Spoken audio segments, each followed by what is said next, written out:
মুক্তির একদিন পরই মাল্টিপ্লেক্সে শো বাড়ল এম রাহিম পরিচালিত জঙ্গলি সিনেমার। তথ্যটি নিশ্চিত করেছেন সিনেমাটির প্রযোজনা প্রতিষ্ঠান টাইগার মিডিয়ার কর্ণধার জাহিদ হাসান অভি। তিনি জানান, ঈদের সিনেমার সর্বাধিক ভাইভ থাকলেও মুক্তির প্রথম মাল্টিপ্লেক্সে আমাদের শো কম দেওয়া হয়েছিল। জানি না সেটা কি কারণে। এমনটি সিনেপ্লেক্সের সীমান্ত সম্ভার শাখায় বিশাল বড় বিলবোর্ড টাঙালেও সেই শাখাতে কোনো শো রাখা হয়নি। কিন্তু মঙ্গলবার সীমান্ত সম্ভাবের শাখাতে সকাল 11টা ও বিকেল 4টায় দুটি শো দেওয়া হয়েছে। পাশাপাশি যমুনা ব্লকবাস্টারেও একটি শো বেড়েছে। মুক্তির একদিন পর জঙ্গলির শো এবং হল বাড়ার খবরটি জঙ্গলি টিমের জন্য আনন্দের।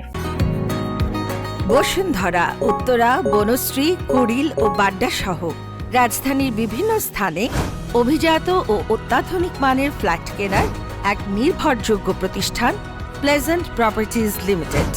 তাই আপনার স্বপ্নের আবাসনের জন্য আজই যোগাযোগ করুন। Pleasant properties limited, where destiny matches eventually.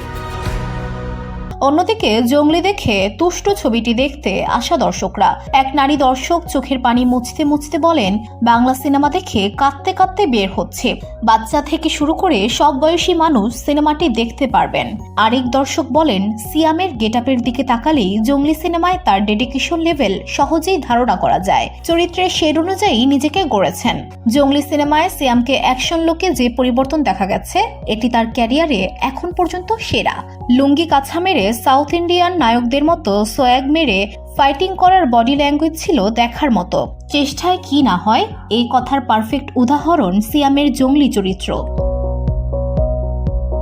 দর্শকদের এমন মন্তব্যের পর নায়ক সিয়াম বলেন, জঙ্গলি দর্শক পছন্দ করছে, এটি আমাদের জন্য অনেক বড় পাওয়া। আমরা এটি ভেবেই সিনেমাটি বানিয়েছিলাম। আমাদের জন্য এটাই বড় স্বস্তি যখন কোনো একজন মা, খালা, কোনো এক শিশু কেউ না কেউ এসে বলবে যে ছবির কোনো একটা মোমেন্ট তাকে টাচ করেছে। তিনি আরো বলেন, মানুষের অর্থনৈতিক অবস্থা এখন তেমন ভালো না।